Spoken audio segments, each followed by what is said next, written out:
अस्सलाम वालेकुम। आपको आज के प्रोग्राम में खुश आमदीद। इंतखाबी अमल आगे कैसे बढ़ेगा? लाहौर हाई कोर्ट के हुक्म के बाद आज डिस्ट्रिक्ट रिटर्निंग और जो डिप्टी रिटर्निंग अफसरान है उनकी जारी ट्रेनिंग रोक दी गई। इस हवाले से नोटिफिकेशन भी जारी कर दिया गया है।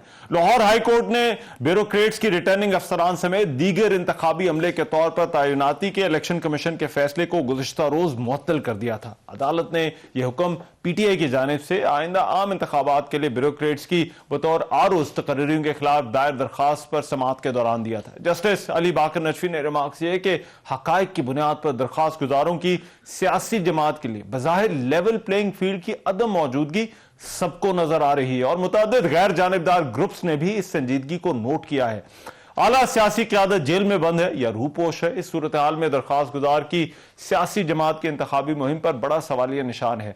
जस्टिस बाकर नजफी ने यह रिमार्क्स भी दिए कि बिलाशुबा आम इंतखाबात के इनेकाद पर कौम के अरबों रुपए खर्च होते हैं। इतनी रकम जो है वो बड़ी सियासी जमातों की जानिब से इंतखाबी नतायज को तस्लीम ना करने की सूरत में ज़ाया हो सकती है। जज ने दरखास्त के मामले पर जो है वो फैसला करने के लिए लार्जर बेंच तश्कील देने की भी एक रिक्वेस्ट वो चीफ जस्टिस को भिजवाई है। इस पर साबिक वज़ीर आज़म शहबाज शरीफ का यह कहना है कि पीटीआई मुल्क में 8 फरवरी के इंतखाबात मुलतवी कराने की साजिश कर रही है। रहनुमा नून लीग मलिक अहमद खान ने भी प्रेस कॉन्फ्रेंस की और कहा कि इलेक्शन के कवानीन के सेक्शन 51 में यह तफसील दर्ज है कि इलेक्शन कमीशन जो है वो रिटर्निंग अफसरान तैनात कर सकता है।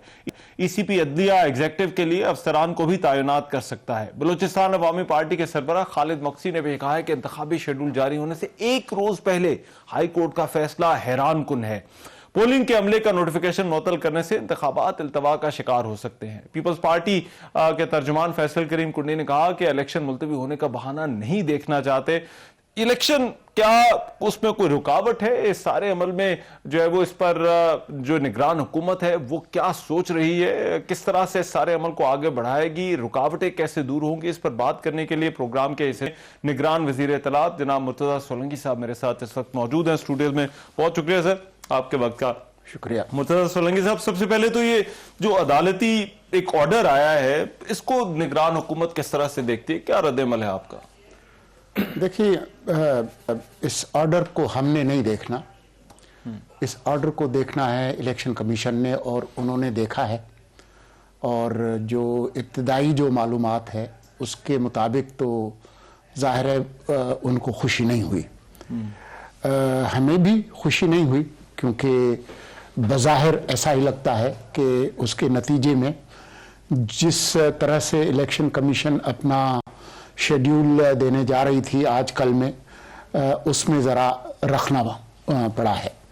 तो जिन लोगों ने पिटीशन दाखिल की थी उनकी नीयत क्या थी और उनके मकासद क्या थे वो तो आप जैसे जो एंकर्स और तज्ज़ियाकार हैं उनका काम है, लेकिन हम नताइज को देखेंगे कि इसका नतीजा क्या निकला है। ठीक। नतीजा जो है वो बहुत साफ है कि जो ट्रेनिंग थी इनकी रिटर्निंग ऑफिसर्स की वो कल ख़त्म हो गई है। अब आज भी जो होना था वो भी वो नहीं कर सके। हमने यही सुना है, देखा है कि गालिबन इलेक्शन कमीशन का आज इस पर एक इजलास भी हुआ है और जो खबरें हमने सुनी है वो ये है कि इस परेशान कुन सूरत हाल के हवाले से इलेक्शन कमीशन का इरादा है कि कल वो सुप्रीम कोर्ट में जाएगी और ये रिपोर्ट पेश करेगी कि जी जो लाहौर हाई कोर्ट ने जिस तरीके से ये मुअत्तली के अहकामात दिए हैं जो सिविल सर्वेंट्स के रिटर्निंग ऑफिसर्स न करने के हवाले से, तो उसके बाद हम एक मुश्किल सूरत हाल में हैं क्योंकि बग़ैर रिटर्निंग ऑफिसर्स और उनकी ट्रेनिंग के जो पूरा जो शेड्यूल है वो मफलूज हो जाता है क्योंकि इन्हीं लोगों ने दरखास्तें वसूल करनी है, नॉमिनेशंस पेपर चेक करने हैं, उनकी तस्दीक करनी है, जांच पड़ताल करनी है। वो पूरा जो प्रोसेस है जो 54 दिन इलेक्शन एक्ट के तहत जो सियासी जमातों को देने हैं तो उससे पहले ये अमल मुकम्मल है। ये बिल्कुल एक ऐसे वक्त पर ऑर्डर आया है कि जब इलेक्शन कमीशन अपना इंतखाबी शेड्यूल देने वाला था, तो आपको लगता है कि इससे वो पूरा जो दिनों की गिनती है वो आगे पीछे हो सकती है इंतखाबात के हवाले से, शेड्यूल के हवाले से?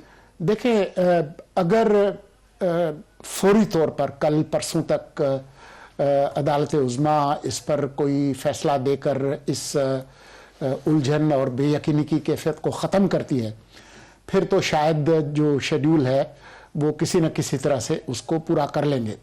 लेकिन जैसा कि अभी आपने अपने इब्तिदाइये में भी बताया कि जो जज साहब हैं उन्होंने एक और बेंच की तश्कील के लिए लाहौर हाई कोर्ट से कहा, लार्जर बेंच के लिए कहा, तो वो लार्जर बेंच बनेगा, फिर उसकी कार्रवाई होगी। आपको तो पता है वकला की जो मोशगाफियाँ हैं और वो किस तरीके से चलती हैं, तो अगर उसमें ज़्यादा देर हुई तो 54 दिन बनते हैं 16 दिसंबर और 8 फरवरी जी। 16 दिसंबर से हर सूरत में पहले ये अमल जो है वो मुकम्मल हो जाना चाहिए। तो 16 दिसंबर में आज तो परसों 16 दिसंबर है और उसके बाद इतवार का तो दिन इसका मतलब ये है, और जो आईनी जो जरूरत है, रिक्वायरमेंट है 54 दिन की, वो भी लाजमी है। तो इसके इम्कानात बढ़ जाएंगे फिर इलेक्शन कमीशन के लिए। तो ये मुश्किलात हैं। तो हम उम्मीद करते हैं कि अदालत उज़्मा जिसने पहले इसका नोटिस भी लिया था, आपको याद होगा कि किस मुश्किल से 2-3 दिन कार्रवाई करके इत्तफाक राय से इस तारीख का ऐलान हुआ, और बल्कि ये यहाँ तक कहा गया मीडिया से कि जी आप कोई वसवसे, कोई बेयकीनी, कोई क़यास आराइयाँ ना करें और यकीन करें। हम भी आपको यही यकीन दिलाते रहे हैं कि जी इंशाअल्लाह जुमेरात 8 फरवरी 2024 को इलेक्शन होंगे। तो उसमें मसाइल रखना जरूर पड़ा है। लेकिन इसमें सर एक गारंटी तो ज़ाहिर बात है निगरान हुकूमत की तरफ से आनी है। जो अफसरान हैं वो तो मातहत आप ही के हैं, एडमिनिस्ट्रेटिव सपोर्ट आपने देनी है। तो आपके एंड से आप अभी तो कह रहे हैं कि ये इलेक्शन कमीशन ने इस पर फैसला जो है वो करना है और अदालत जाना है, लेकिन कुछ आपका जो अमल है या आपका एडमिनिस्ट्रेटिव सपोर्ट का अमल है, क्या उस पर कोई फर्क पड़ सकता है? देखें, ये सारा अमल अब इस हाई कोर्ट के फैसले की वजह से उस पर सवाल या निशान उठ गए। हमारी तरफ से तो कोई रुकावट नहीं है। हमने तो पहले ही कह चुके हैं कि जो चीज़ आपको, जो मदद हमें चाहिए, आपको चाहिए, इंतज़ामी, माली, सिक्योरिटी, ये 3 बड़े बड़े जो मुद्दे हैं जिन पे कि हमने इलेक्शन कमीशन को, इसके अलावा भी मीडिया के हवाले से मालूमात की रसाई तक, तो वो हम तो हर वक्त तैयार हैं और हमारी जो कमिटमेंट है उसमें किसी किस्म की कोई लफ्जिश नहीं है। आप ही को पता है कि जब वो ये बात आई कहीं से कि जी पैसों की ज़रूरत है, तो 10 अरब हम पहले ही दे चुके थे। उन्होंने कहा कि नहीं, 17 अरब और 40 करोड़ फौरन चाहिए। आपने देखा कि जो सेक्रेटरी खजाना है वो दौड़े दौड़े आए, उन्होंने कहा कि जी हम आपको कल दे देते हैं। दूसरे दिन जो है वो सारी पूरी रकम जो है वो मुंतकिल हो गई। तो हमारी जो कमिटमेंट है उसमें कोई लफ्जिश नहीं है।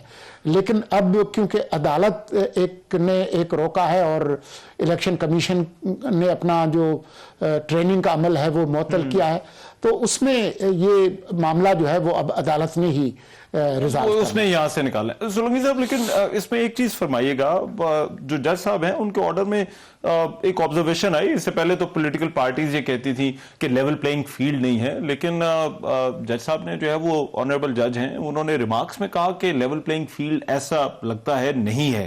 तो आपका तो मेन काम ही ये है कि लेवल प्लेइंग फील्ड देनी है, और यहाँ पर एक अदालती ऑर्डर है जिसके अंदर ये कहा जा रहा है कि लेवल प्लेइंग फील्ड ऐसा लगता है नहीं है।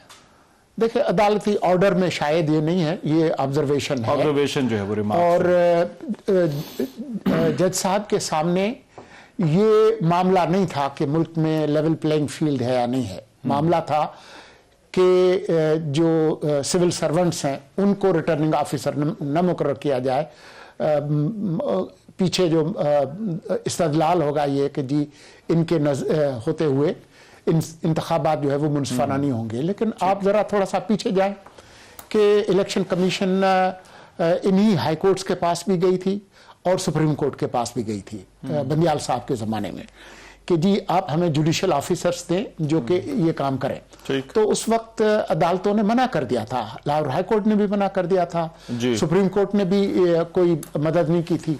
जो पहली दफ़ा इंतखाबात मुलतवी हुए, अगर आप याद करें, तो वो इसी बुनियाद पे हुए थे ना। इलेक्शन कमीशन ने कहा न हमें अदलिया से जुडिशल ऑफिसर मिल रहे हैं, न सिक्योरिटी का अमला मिल रहा है, न पैसे बजट में है, तो फिर कहाँ से इलेक्शन कराएंगे। तो जो अदलिया का ये जो मौक़िफ़ है वो अभी तक तब्दील नहीं हुआ। हाँ, कल अगर तब्दील हो जाता है तो वो एक अलग बात है, लेकिन अब वक्त जो है वो बहुत ज़्यादा नहीं है। तो ये बात कि जी वो लेवल प्लेइंग फील्ड है या नहीं है, ये बहस नहीं है, ना ये मुद्दा अदालत के सामने था। और एक मोअज़्ज़ज़ जज साहब की जो ऑब्जर्वेशन है उस पर मेरा कोई तबसरा बनता नहीं। अच्छा, इस पे एक चीज और थोड़ी सी उस बारे में बताइएगा। सिक्योरिटी के मामला जो हैं वो एक बड़ा सानहा हुआ जो डेरा इस्माइल खान में हमने देखा। आप इस हवाले से भी बहुत सारे लोगों के सवालात हैं कि कहीं ऐसा तो नहीं कि सिक्योरिटी के जो मामलात हैं वो इंतखाबात पर किसी भी तरह से असरअंदाज हो? देखिए, जो सिक्योरिटी के मामलात हैं वो संजीदा मामलात हैं और हम उनको संजीदगी से लेते हैं। जिस तरीके से हमारे 23 जवान शहीद हुए, ये एक बहुत अंदोहनाक वाक़या है जिसकी पूरी कौम ने मजम्मत भी की है। पाकिस्तान के खारजा ऑफिस ने भी इस पर एक नोटिस लिया है। ये मामलात संजीदा हैं और खैबर पख्तूनख्वा में, बलूचिस्तान में इस तरह के वाक़यात हुए हैं, लेकिन हम तो एक अरसा दराज से इन ख़तरात से निमट रहे हैं। अगर आपको याद हो 2008 के जो इंतखाबात थे वो मुलतवी हुए इस वजह से थे कि एक बहुत बड़ी लीडर मोहतरमा बेनज़ीर भुट्टो जो है वो शहीद हुई, और उस वक्त जब इलेक्शन हुए तो उस वक्त भी सिक्योरिटी की सूरत हाल बहुत ख़राब थी। फिर 2013 के जो इंतखाबात हुए उसके अंदर भी इस तरह के सानियात हुए, कई लीडर्स जो है वो बिलोर साहब शहीद हुए और बहुत सारे शोहदा जो हैं वो इस अमल में गए। तो ये मामलात हैं संजीदा, लेकिन आज जब हम ये गुफ्तगू कर रहे हैं तमाम तर इन संजीदा मामलात के बावजूद हम समझते हैं कि इंतखाबात 8 फरवरी 2024 को हो सकते हैं। हम इस पोजीशन में हैं कि सिक्योरिटी फराहम करें। बड़ी सियासी जमातों की तरफ से भी इस हवाले से तहफ़्फ़ुज़ात है। मौलाना फजलुर रहमान, अब ये तो एक है जो कि वैसे सवाल उठाया जा रहा है, लेकिन मौलाना फजलुर रहमान ने जो सिक्योरिटी खदशात की बात की है उसको आप किस तरह से देखते हैं? वो तो एक सियासी जमात के तौर पर जो इंतखाबात में हिस्सा ले रही है उसके रहनुमा के तौर पर बात देखें, हमारे कुछ रहनुमा हैं जिनको खतरात हैं। आपने देखा कि मौलाना फजल रहमान पर पहले भी हमला हो चुका है। उनके एक लीडर बलूचिस्तान में पिछले दिनों हाफिज हमदुल्ला, आपको याद होगा, उन पर हमला हुआ। सराजुल हक साहब पर, उनके काफिले पर हमला हो चुका है। तो ये सीरियस मामलात हैं, लेकिन ये हमारी जिम्मेदारी है कि हम उनको सिक्योरिटी फराहम करें बशमूल मौलाना फजल रहमान के। लेकिन उसके बावजूद मैं आपसे ये कह रहा हूँ कि इन तमाम तर मसाइल और संजीदा सिक्योरिटी के सवालात के बावजूद जो कि हमें मगरबी सरहद पर लाहक हैं, ख़ास तौर पर अफ़गानिस्तान में अफ़गान तालिबान की हुकूमत आने के बाद यहाँ पर जो सिक्योरिटी की सूरत हाल और दहशत गर्दी में इजाफ़ा हुआ है, वारदातें बढ़ी हैं और ये एक तरह से बड़ी भी हैं इस पूरे अरसे में। लेकिन उसके बावजूद हमारी जो इस्तेदाद है रियासत की वो इतनी कम नहीं है। हम इनसे निपटेंगे और इंशाअल्लाह इलेक्शन के दौरान जो सिक्योरिटी जिसकी ज़रूरत है हम फराहम करेंगे। आपने अभी अफगानिस्तान की हुकूमत का जिक्र किया, डिमाश दिया गया, वहां से जो है वो आज जवाब भी आया है। क्या इस मामले पर बातचीत उनसे हो रही है? क्योंकि डेरा इस्माइल खान वाला जो सानहा है जहां पर हमारे इतने फौजी जवानों की शहादत हुई, ये बहुत बड़ा वाकया है। तो इस पर क्या एंगेजमेंट कोई है अफगान हुकूमत से कि ये जो लोग इसके अंदर मुलव्वस हैं उन तक किस तरह से पहुंचा जाए, किस तरह से उन तक जो है वो उनको ट्रेस किया जाए, उनको पकड़ा जाए? जी, इंगेजमेंट तो है और बराह रास्त है। और हमारे जो मुतल्लिका इदारे हैं वो उनसे राब्ते में हैं और उनको मुसलसल बता रहे हैं कि ये जो रवैया है ये काबिल कबूल नहीं है और इसके नताइज होंगे। हम इसको इस तरह से कबूल नहीं करेंगे जिस तरीके से अफगानिस्तान एक आमाजगाह बना हुआ है मुख्तलिफ तरह के दहशत गर्द ग्रोहों के, जो न सिर्फ पाकिस्तान के खिलाफ हैं बल्कि इस पूरे खिते के लिए खतरात हैं, जो और जो पड़ोसी ममालिक हैं उनके लिए भी, आलमी अमन के लिए भी। अलकायदा भी है, ये दाइश भी है, बहुत सारे ग्रोह हैं जो कि इस खिते के कई ममालिक के लिए खतरा हैं। اور ان کو بتا دیا گیا ہے کہ یہ بات قابل قبول نہیں ہے، صرف پاکستان کو نہیں بلکہ خطے کے ممالک کو اور دنیا کو یہ قابل قبول نہیں ہے، اور یہ رویہ جو ہے یہ مزید چل نہیں سکتا۔ لیکن کیا حکومت کے لیے مشکل ہے کہ اس معاملے سے ڈیل کس طرح سے کیا جائے؟ کیونکہ دیکھیں ایک طرف تو غیر ملکی غیر قانونی جو مقیم ہیں ان کو پاکستان سے واپس بھجوایا جا رہا ہے، دوسری طرف جو ہے وہ کل نگران وزیر اطلاعات نے بھی اپنا ایک انالیسس دیا بلوچستان کے جو ہیں جان چکزئی صاحب، ویسے تو میں وفاقی حکومت کا بھی اس پر موقف جانا چاہتا ہوں، انہوں نے تو یہاں تک کہہ دیا کہ بیسز تک جو ہے وہ دی جا سکتی، تو کیا ایسی کوئی آپشن آپ کے سامنے ہے جس پر غور ہو رہا ہے کہ اس کو کس طرح سے ان معاملات پر جو ہے وہ جواب دیا جائے؟ ایک ذمہ دار وزیر کے طور پر میں آپ کو بتا سکتا ہوں کہ ہماری کابینہ کے سامنے اس طرح کی کوئی تجویز نہیں ہے امریکہ کو بیسز دینے کے، کسی بھی ملک کو، صرف امریکہ کی بات نہیں ہے، کسی بھی ملک کو کوئی اڈے دینے کی نہ کوئی تجویز آئی ہے، نہ ہم اس پر غور کر رہے ہیں، نہ غور کرنے کا ارادہ ہے۔ ٹھیک، تو اس طرح کی کوئی بات نہیں ہے، لیکن کیا آپ کو لگتا ہے کہ یہ افغان جو غیر قانونی یہاں پر مقیم تھے ان کے جانے کے بعد کوئی سیکیورٹی کی صورتحال جو ہے وہ بہتر ہو رہی ہے یا اس پر کوئی فرق پڑے گا؟ ابھی تک دیکھیں یہ ایک بہت ڈائنامک قسم کی صورتحال ہے، لانگ ٹرم میں تو یہی ایک مقصد ہے کہ ہم اپنی صرف سیکیورٹی کی صورتحال کو نہیں، قومی سلامتی کو بھی محفوظ بنائیں۔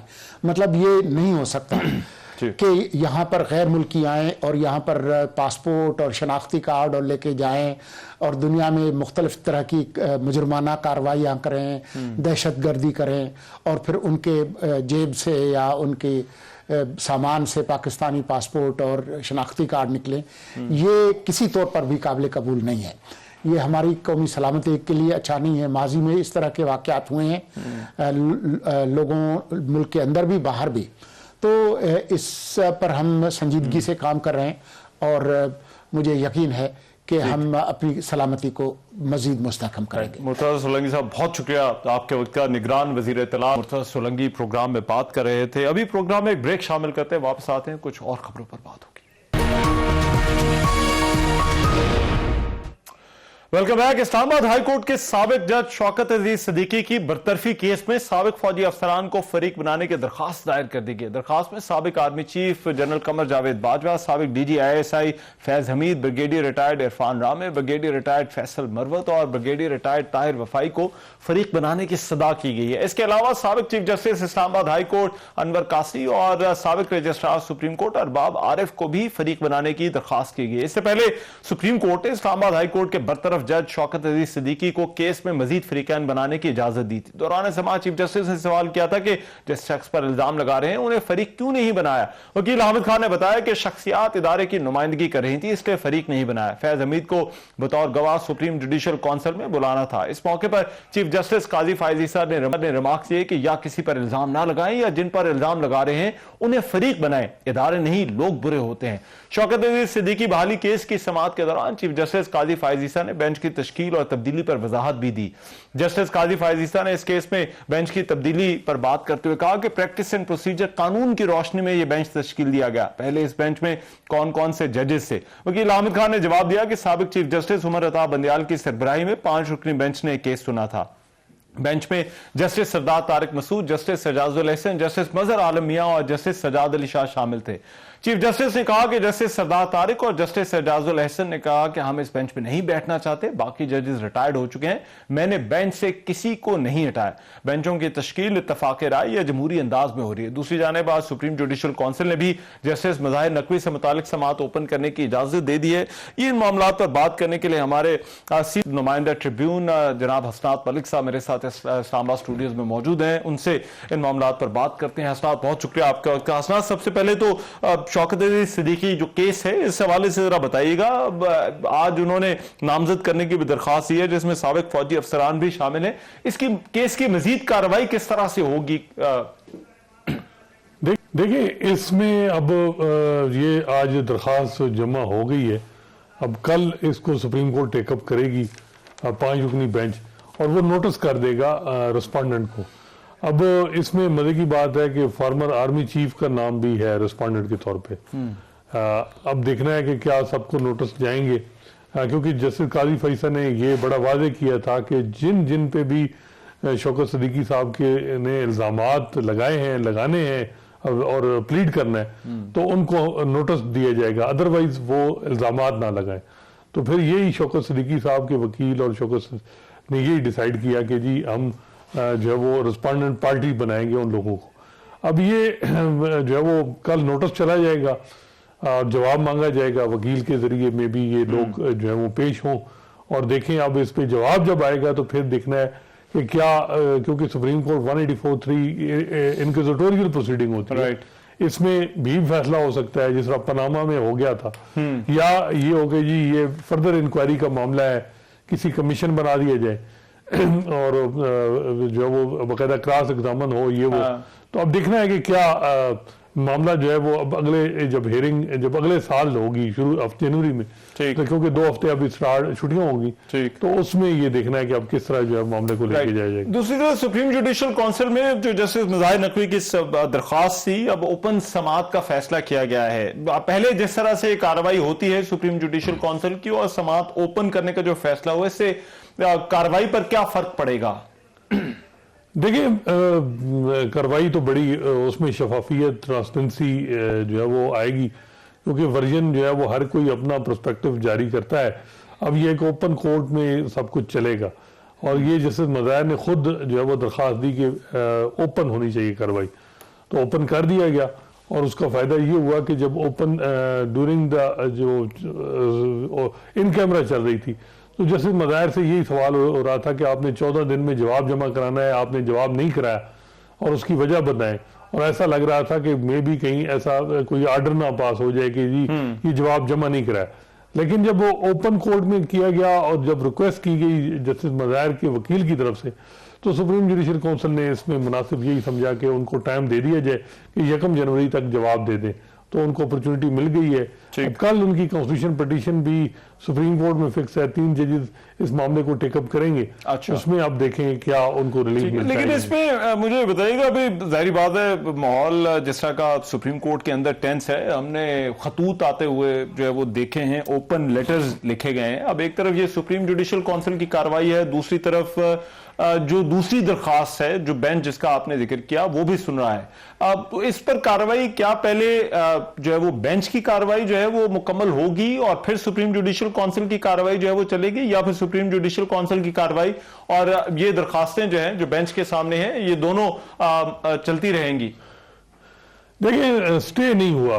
سپریم کورٹ نے جو ہے وہ سپریم جوڈیشل کونسل نے یہ نہیں کہا کہ ہم روکیں گے کام جب تک سپریم کورٹ میں معاملہ چل رہا ہے.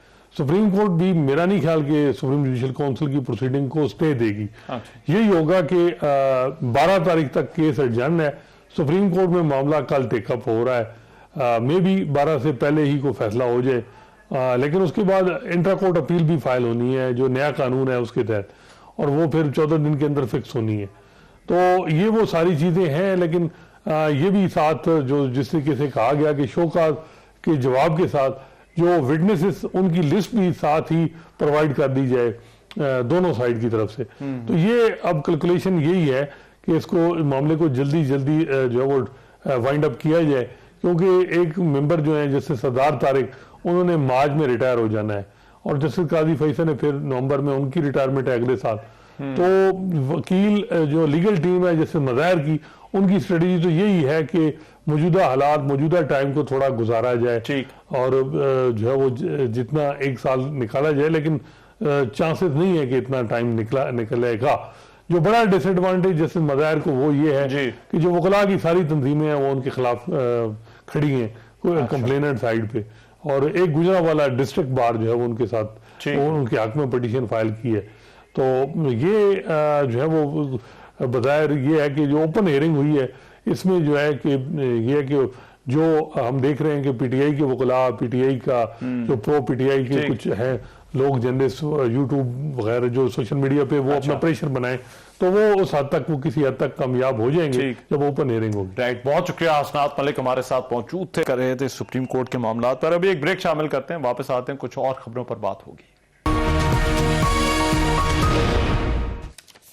Welcome back after the break. क्या इलेक्शन कमीशन पाकिस्तान तहरीक इंसाफ के इंट्रा पार्टी इंतखाबात को कबूल करेगा? इलेक्शन कमीशन में पाकिस्तान तहरीक इंसाफ के इंट्रा पार्टी इंतखाबात के हवाले से दरखास्तों पर आज भी समाअत हुई। समाअत के बाद पीटीआई के वकील अली जफर ने कहा कि इलेक्शन कमीशन में आज 14 पटिशनर्स ने दलाइल मुकम्मल किए। जितने अफराद ने दरखास्तें दी वो पीटीआई के मेंबर भी नहीं है।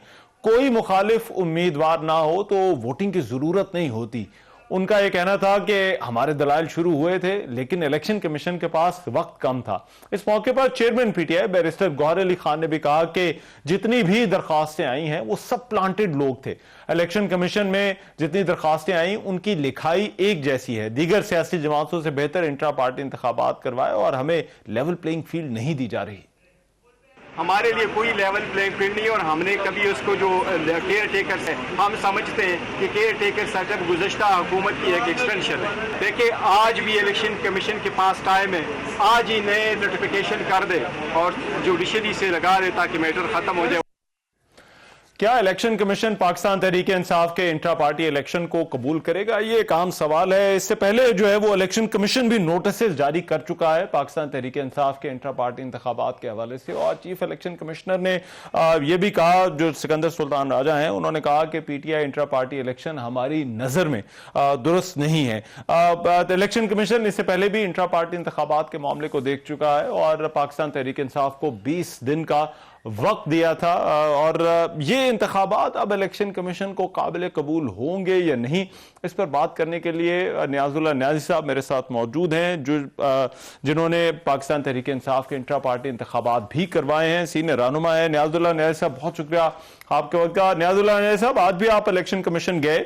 अब ये जो चीफ इलेक्शन कमिश्नर के एतराजात हैं और उन्होंने कहा है कि हमारी नजर में जो है वो ये दुरुस्त नहीं है जिस तरह से इंतखाबात करवाए गए, इन एतराजात को आप किस तरह से देखते हैं सर?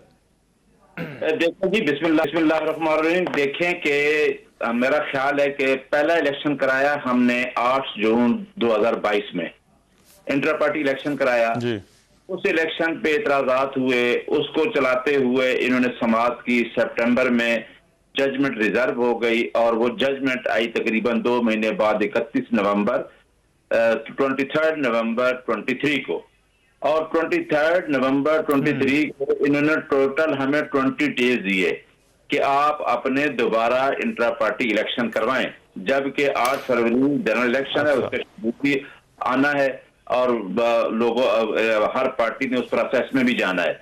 उस 20 डेज के अंदर हमने अपने कॉन्स्टिट्यूशन को और अपने रूल्स को फॉलो करते हुए मैंने तमाम अपने returning officer, presiding officer, election का शेड्यूल दिया, नॉमिनेशन मांगे और अकॉर्डिंग टू रूल्स एक पैनल आया और 2 तारीख को पेशावर आज इलेक्शन कमीशन को भी हमने ये कहा कि जो आपका मैंडेट है वो है 208 और 20 इलेक्शन एक्ट के तहत इंटर पार्टी इलेक्शन कराना है। हमने पहले भी करवाए और ये आपको करा के दे दिए, और उसके तहत 65 फॉर्म है, उसके तहत आपने हमें सर्टिफिकेट नोटिफाई करना है, जो मैंने अंडर द चेयरमैन नेचर हमने सबमिट कर दिया। आज इस पे बहस हुई। पहले तो बहस हुई जो 15 लोग थे जो हम कहते हैं कि जिनको प्लांट किया गया, जिनकी सेम एप्लीकेशन हैं, एक पेन से एप्लीकेशन लिखी हुई है, और कोई भी हमारे 8 लाख से ज्यादा वेरीफाइड वोटर मेंबर है, कोई नहीं आया। ये 15 लोग आ गए, 1 पेजर एप्लीकेशन की मिलती है, और वो हमने कहा एप्लीकेशन मेंटेनेबल नहीं है क्योंकि अकॉर्डिंग टू ये वेरीफाइड वोटर मेंबर ही नहीं है। और उसके बाद फिर आगे लीगल बहस, आज बहस हुई और अब अर्जन होके मंडे पे चला गया केस। तो इंशाल्लाह हम तो, लेकिन मगर इसमें नियाजी साहब ये फरमाइएगा, ये दायरा इख्तियार तो इलेक्शन कमीशन का है कि उन्होंने आपके नताइज को मानना है या नहीं मानना। अगर वो नहीं मानते तो आपके पास फिर क्या लीगल रिकोर्स आपके पास जो है वो क्या होगा, कहां क्या करेंगे? देखें जी, जो इलेक्शन कमीशन का मैंडेट है, आज खुद भी मेंबरान ने ये कहा कि उनकी जुरिस्डिक्शन ये है कि इंट्रा पार्टी इलेक्शन करवा के, अगर एक पार्टी इंट्रा पार्टी इलेक्शन करवाती है और अपना सर्टिफिकेट के मुताबिक जमा कराती है, रूल्स 158 जो इलेक्शन एक्ट के तहत रूल्स हैं, तो इलेक्शन कमीशन ने उसको नोटिफाई करना होता है। तो जो चीजें बहस हो रही हैं वो इलेक्शन कमीशन का मैंडेट नहीं है। इंटर पार्टी इलेक्शन करवाना है वो पार्टी ने करवाना है, और इस तरह की कोई अभी इंटर पार्टी इलेक्शन कोई सुप्रीम कोर्ट हाई कोर्ट की जजमेंट नहीं आई, क्योंकि ये या तो रेगुलेट खुद करे, ये इलेक्शन रेगुलेट इलेक्शन कमीशन ठीक है। हाँ, ये पार्टी का इलेक्शन है, ठीक है ना जी। तो अच्छा, मगर इसमें एक और चीज की जरा एक और चीज के बारे में बताइएगा। सर्टिफिकेट जारी करने की राह में जो आपको चाहिए, उसमें ये इंतखाबी नतायज के अलावा कोई और रुकावट तो नहीं है पाकिस्तान तहरीक इंसाफ के सामने?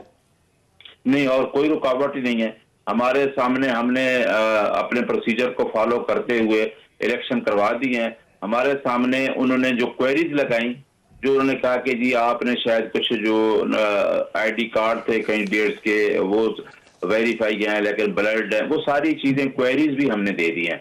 अब इलेक्शन कमीशन ने 7 दिन के अंदर में हमें नोटिफाई करना था, जिसके लिए हम पेशावर हाई कोर्ट गए हैं कि हमने तमाम चीजें दे दी हैं और इलेक्शन कमीशन को डायरेक्ट किया जाए कि वो हमें नोटिफाई करे, गजट नोटिफिकेशन में हमारा बल्ले का निशान जारी करे और हमें नोटिफाई करे। वो भी हमारी 19 तारीख तक उन्होंने कहा है कि इनके खिलाफ कोई एडवर्स एक्शन नहीं, और जितने तक फाइनल। ये चीफ इलेक्शन कमिश्नर ने न्याय साहब एक और बात की, और उन्होंने कहा, जो मीडिया में रिपोर्ट भी हुई, उन्होंने कहा कि तहरीक इंसाफ अपनी गलतियां इलेक्शन कमीशन के खाते में जो है वो डाल रही है, जो कि किसी भी तौर पर दुरुस्त नहीं है। नहीं, और ये भी उनका कहना है कि वो अब चाहते हैं कि पार्टियों में डिसिप्लिन जो है वो किया जाए, पार्टियों को अब इन चीजों का पाबंद किया जाए कि उन्होंने इंतखाबात ठीक कराने हैं, उनकी फाइनेंसिंग के मामला जो है वो क्या है। ठीक है, ये चीज उन्होंने जिस तरीके से कही, उन्होंने एक मकालमा हुआ कि आज तहरीक पाकिस्तान की तरफ से जी उस सिलसिले में हुआ कि देखें आप इलेक्शन भी कह रहे हैं, उधर एक पिटीशन दायर हो गई जिसमें कहा गया कि जी इलेक्शन को आरओ के जो है जो थ्रू एग्जेक्टिव ना कराए जाए, डिप्टी कमिश्नर के थ्रू जुडिशियल कराए जाए। तो वो हमने कहा कि सुप्रीम कोर्ट ऑफ पाकिस्तान ने जब एक कंसेंसस हो गया इलेक्शन कमीशन का और सदर पाकिस्तान का, और पाबंद कर दिया दोनों को, सुप्रीम कोर्ट ऑफ पाकिस्तान ने 8 तारीख को इलेक्शन होंगे और ये पत्थर पर लकीर है। तो आप अगर हमने कोई पिटीशन फाइल की है तो हमने कभी भी हाई कोर्ट इलेक्शन को नहीं रोक सकता। आप हमने कहा कि जुडिशियल अफसरान को लगा दें। ये पिटीशन है कि उस इलेक्शन को अंडर 218(3) जो मैंडेट है इलेक्शन कमीशन का, आप फ्री फेयर इलेक्शन कराएं। तो फ्री फेयर इलेक्शन के लिए हमने रिक्वेस्ट किया है ना, हमने पहले भी इतराजात होंगे, फिर होंगे, ठीक है, इस तरह कराएं। राइट जी, ठीक है। नियाजुल्लाह न्याय साहब, बहुत शुक्रिया आपके वक्त का। हम बात कर रहे थे पाकिस्तान तहरीक इंसाफ के इंट्रा पार्टी इंतखाबात के मामले पर। अभी एक ब्रेक शामिल करते हैं, वापस आ कुछ बात मियां नवाज शरीफ ने आज प्रेस कॉन्फ्रेंस की है और उन्होंने शिकवे किए हैं, उस पर बात करेंगे। Welcome back after the break. Noon league के कायद मियां नवाज शरीफ ने आज खिताब करते हुए कहा कि उनके खिलाफ झूठे मुकदमात बनाए गए। उन्होंने ये भी कहा कि उन्होंने अपना मामला अल्लाह पर छोड़ दिया था जिसने उन्हें सुरखरू किया। उन्होंने कहा कि मेरे खिलाफ मुकदमात के फैसलों से झूठ की कलई खुल गई है, अदालत ने मुझे हर इल्जाम से बरी कर दिया। नवाज शरीफ ने कहा कि मुझे बेटे से तनख्वाह ना लेने पर वजारत उज़्मा से हटाया गया, नैब को मेरे खिलाफ 3 रेफरेंस दायर करने के लिए कहा गया और मुझे सिसिलियन माफिया और गॉड फादर की गालियां दी गई। लेकिन इस शर्मनाक खेल के सारे चेहरे बेनकाब हो रहे हैं। वहां से गवाहियां आ रही हैं जहां से गुमान भी नहीं था। साबिक वज़ीर आज़म ने कहा कि मुझे हटाकर किसी लाडले को लाने के लिए पाकिस्तान को सजा क्यों दी गई? दुश्मनी तो नवाज शरीफ से थी, उसे जेल में डाल दिया था, लेकिन अवाम को सजा क्यों दी गई? नवाज शरीफ ने सवाल यह भी किया कि इस पाकिस्तान को किसने तबाह किया जो IMF के कर्जों से आजाद हो चुका था और उनके दौर में उनका कहना था कि 6% की शरह से तरक्की कर रहा था, लोड शेडिंग खत्म हो गई थी और मैं जो कहता हूं अल्लाह के फजलो करम से करके दिखाता हूं। मुझे कभी अच्छे हालात नहीं मिले, लेकिन जब भी मुझे फारिग किया गया तो मुल्क को अच्छी हालत में छोड़ कर गया। याद है कि गुज़िश्ता रोज मियां नवाज शरीफ ने यह भी कहा था कि उनके साथ बड़ा जुल्म हुआ है, इंतकाम नहीं चाहता, लेकिन हिसाब लेना तो बनता है। मुस्लिम लीग नून कोशिश कर रही है कि इंतखाबात के हवाले से अपना बयानिया बना सके, जहां पर एक तरफ मियां नवाज शरीफ के कानूनी चैलेंजेस एक एक करके दूर होते जा रहे हैं, रुकावटें दूर हो रही हैं, वहां पर एक सियासी चैलेंज बड़ा यह है कि आने वाले इंतखाबात के हवाले से मुस्लिम लीग नून ने क्या बयानिया बनाना है। 16 माह की हुकूमत के हवाले से वो पहले ही कह चुके हैं, लेकिन ये बाहर तौर पर आने वाले दिनों में एक चैलेंज जरूर नजर आ रहा है मुस्लिम लीग नून के लिए। और ये आने वाले दिनों में जलसों में जब सियासी मुहिम का کا باقاعدہ آغاز کرے گی نون لیگ، اسی وقت معلوم ہو سکے گا کہ کیا یہ بیانیہ عوام اس کو قبول کرتے ہیں یا نہیں۔ آج کے پروگرام سے اتنا ہی، میزبان امان نظر کو اجازت دیجیے، اللہ نے کے بعد۔